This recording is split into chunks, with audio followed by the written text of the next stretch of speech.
I was standing in the corner of the venue, watching my sister Megan bask in the glow of attention that was supposed to be mine. It was my 30th birthday, but somehow, like always, she had managed to make it about her. The surprise party my fiancé Jake had thrown for me had turned into the Megan show the moment she walked through those doors. She wore a dress that looked like it cost more than my monthly rent, her hair cascading in perfect waves, and that smile. That practiced, photogenic smile that made everyone fall at her feet. Jake squeezed my hand and whispered that I should try to enjoy myself, but the knot in my stomach wouldn't loosen. Megan was already telling some elaborate story about her latest business venture, her voice carrying across the room while my friends and family hung on every word. My own birthday cake sat forgotten on the table behind her. This was nothing new. Growing up, Megan had always been the golden child. She was 3 years older, impossibly beautiful, and, according to our parents, destined for greatness. I was the quiet one, the bookish one, the one who got decent grades, but never quite shined bright enough to warrant the same praise. When Megan got into a prestigious university, our parents threw her a massive graduation party and bought her a car. When I graduated with honors 2 years later, I got a card and a check for $200. The pattern continued into adulthood. Megan landed a job at a marketing firm and climbed the ladder quickly, at least according to the story she told. She dated men who wore expensive watches and took her to restaurants I couldn't pronounce. Meanwhile, I worked as a teacher, lived in a modest apartment, and saved every penny I could. Jake and I had been together for 4 years, and we were finally planning our wedding for next spring. But even that, Megan had tried to overshadow. When we announced our engagement 6 months ago, she had announced at the same family dinner that she was buying a house. A beautiful house in the suburbs with a huge backyard and a gourmet kitchen. Our parents had spent the rest of the evening talking about Megan's house while my engagement ring sat unnoticed on my finger. Now, at my own birthday party, she was doing it again. I watched her laugh and gesture dramatically, drawing everyone's attention like a magnet. My best friend Sarah caught my eye from across the room and gave me a sympathetic look. She knew. She had watched this dynamic play out for years. Then I saw my mother approach with an envelope in her hand. My stomach dropped. I knew that envelope. My grandmother had passed away 8 months ago, and in her will, she had left letters for both Megan and me. We were supposed to receive them at a family gathering, but with everything happening, Megan's house purchase, my wedding planning, we hadn't found the right time. Until now, apparently. Mom tapped a glass to get everyone's attention. The room fell silent, and even Megan stopped mid-sentence, her perfectly shaped eyebrows raised in curiosity. Mom's eyes were shimmering with tears as she spoke about Grandma June, about how much she had loved both her granddaughters, and how she had wanted to leave us each with some final words. She handed Megan her envelope first. Of course. Megan opened it with delicate fingers, her eyes scanning the page. Her expression shifted subtly, something flickered across her face that I couldn't quite read. Confusion? Concern? But then she folded it quickly and smiled. Grandma was always so sweet, she said, her voice tight. Thank you, Mom. Then Mom turned to me and handed me my envelope. My hands trembled as I opened it. Inside was a handwritten letter in Grandma June's shaky script. I started reading silently, but Mom encouraged me to read it aloud. She would have wanted everyone to hear, Mom said softly. I cleared my throat and began to read. My dearest granddaughter, if you are reading this, I have already left this world, but I want you to know how incredibly proud I am of you. You have always had a kind heart and a gentle spirit, and you have never asked for anything you did not earn through your own hard work and integrity. I paused, feeling the weight of every word. The room was silent now, everyone listening. I continued. I know that life has not always been easy for you, especially growing up in the shadow of someone who demanded so much attention. But I want you to know that I always saw you. I saw your sacrifices, your quiet strength, and your unwavering loyalty to the people you love. My voice caught in my throat. I could feel Megan's eyes boring into me from across the room. I glanced up briefly and saw her face had gone pale. I kept reading. I also want you to know the truth about something that has been hidden from you for far too long. 3 years ago, when you were struggling to pay for your final year of graduate school, you asked your parents for a small loan of $5,000. They told you they could not help because money was tight. That was a lie. My heart began to pound. I looked at my mother, whose face had drained of all color. My father stood frozen near the doorway. I forced myself to continue. The truth is, they gave your sister $20,000 that same month to help her with what she called a business investment. When you called me, crying because you might have to drop out, I paid your tuition myself. I never told you because I did not want you to feel the weight of that betrayal. But I want you to know now, because you deserve to understand that your worth has never been measured fairly in this family. The silence in the room was suffocating. I could barely breathe. I looked at my parents, and my mother's hand was covering her mouth. My father looked at the floor. Megan stood there, her face a mixture of shock and something else. Guilt, maybe. But Grandma June wasn't finished. I kept reading, my voice shaking now. There is more you need to know. Last year, your sister came to me asking for money. She told me she was in serious financial trouble and needed $50,000 to avoid losing everything. She made me promise not to tell anyone, especially not you or your parents. She said she was ashamed and that she would pay me back within 6 months. I felt like the ground was falling away beneath me. $50,000? Megan had bought a house last year. She had been posting pictures of her perfect life all over social media. How could she have been in financial trouble? I gave her the money because I loved her, but I am not a fool.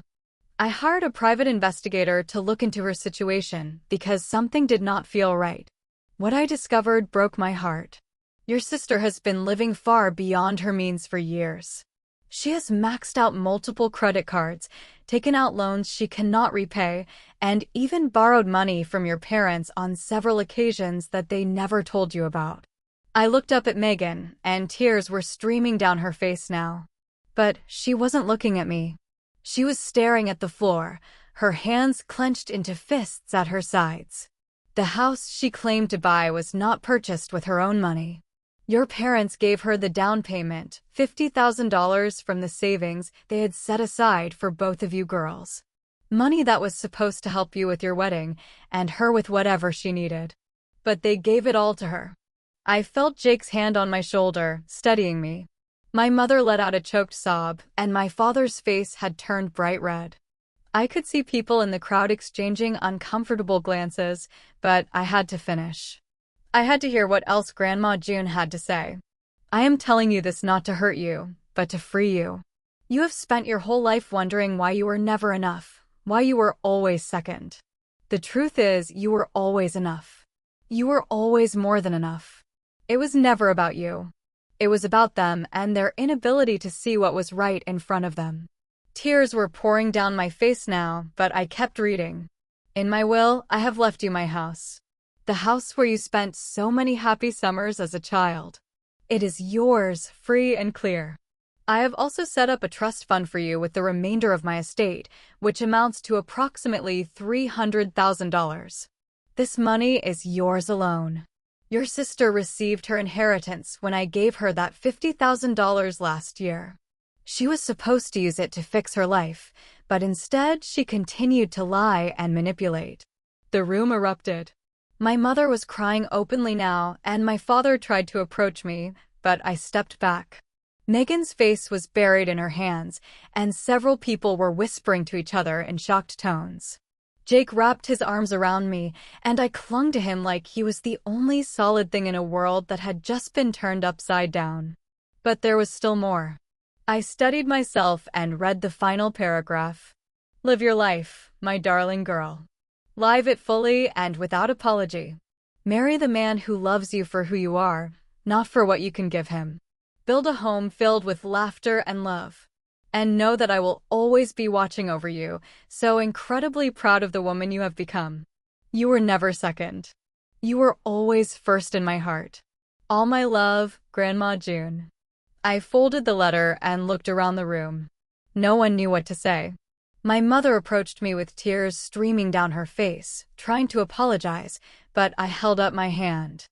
I couldn't hear it right now. I couldn't process any of this with all these people watching. Megan finally looked up at me, her makeup ruined, her perfect facade shattered. "I'm so sorry," she whispered, but the words felt empty. How many times had she watched me struggle and said nothing? How many times had she accepted help that should have been split between us and pretended everything was fine? Jake took my hand. "Let's get out of here," he said quietly, and I nodded. We walked toward the exit, and Sarah immediately followed us.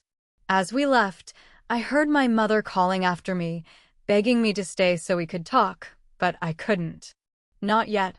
We drove to Sarah's apartment, and I sat on her couch in stunned silence while Jake made tea and Sarah just sat beside me, holding my hand.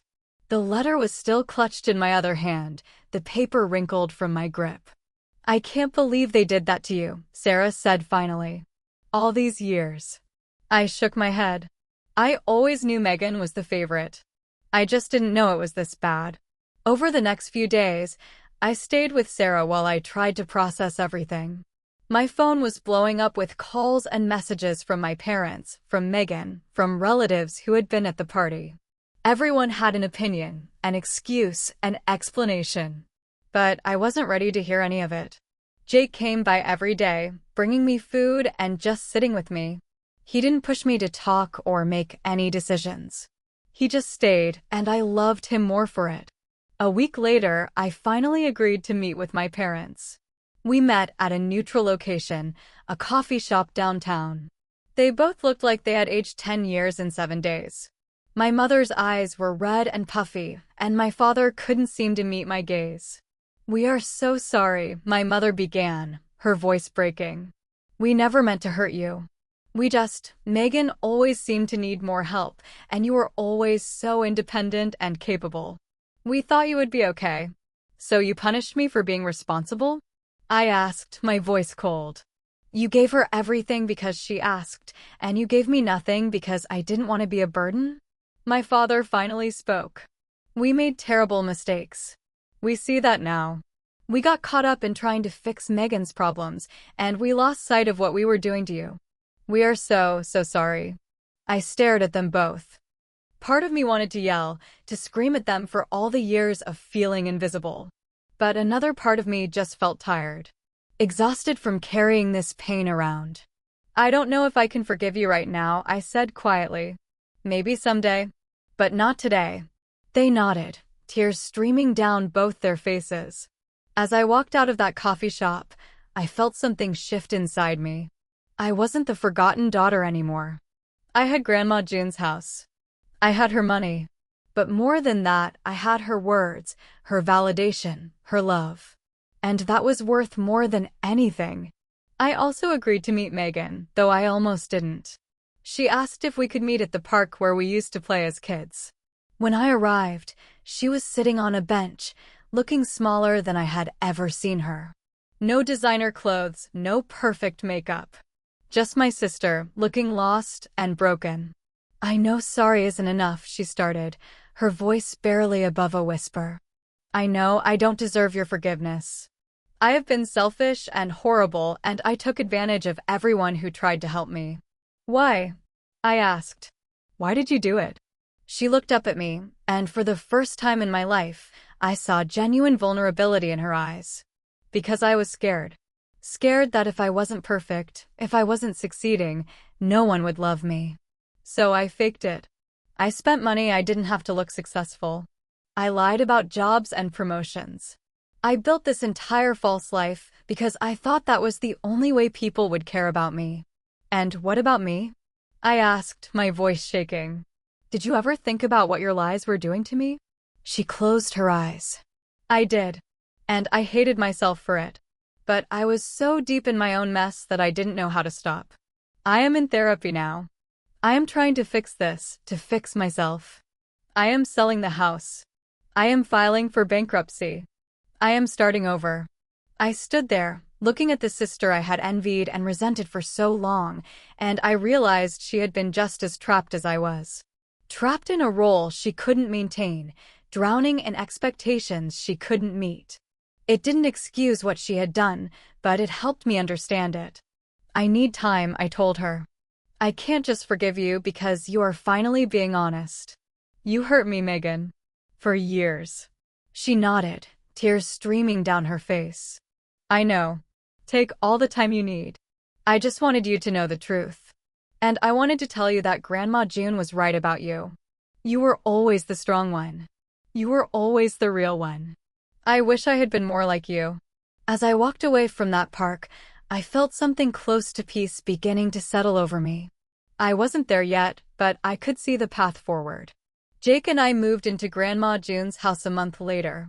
It needed some work, but it was beautiful and filled with memories of summers spent baking cookies and reading books on the porch swing. We decided to get married there, in the backyard, surrounded by the people who actually loved and supported us. My parents and I are slowly rebuilding our relationship. It's not easy, and there are still moments of hurt and resentment, but we are trying. They're in therapy too, working through their own issues and patterns. Megan and I text occasionally. Short messages, nothing deep. But it's a start. 6 months after that birthday party, I stood in the backyard of my grandmother's house with Jake by my side, wearing a simple white dress and holding a bouquet of wildflowers. Sarah stood beside me as my maid of honor, and a small group of friends and family watched as we exchanged vows. My parents were there, sitting quietly in the back. Megan was not. I had decided I wasn't ready for that yet, and she had respected my decision. As Jake slipped the ring onto my finger, I thought about Grandma June and the letter that had changed everything. She had given me so much more than money or a house. She had given me the truth, and with it, the freedom to finally live my life on my own terms. I was no longer living in anyone's shadow. I was standing in my own light, and it felt like coming home. If you've ever felt invisible in your own family, if you've ever wondered why you weren't enough, I want you to know that you are. You always were. Sometimes the people who are supposed to see us get blinded by their own fears and failures. But that doesn't diminish your worth. Not even a little bit.